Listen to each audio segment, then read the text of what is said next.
Psychology হচ্ছে একটা mathematics যার ক্যালকুলেশনের উপর নির্ভর করে সাইকোলজি। আর একটা মানুষের মানসিক ভারসাম্য বজায় রাখতে এই সাইকোলজির প্রতিক্রিয়া কতটা কার্যকরী তারই একটি প্রমাণ আমি তোমাদেরকে আজকে দিচ্ছি। তোমরা 2 মিনিট আমার দিকে তাকিয়ে থাকো,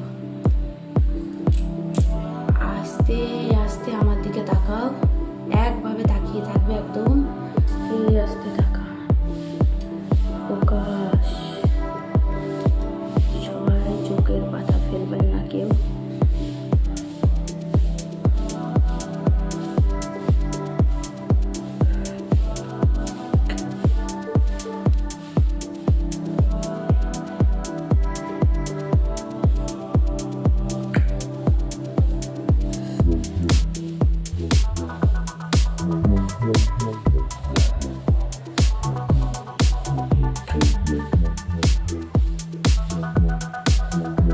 কি বুঝলো তো আপনাদেরও হয়?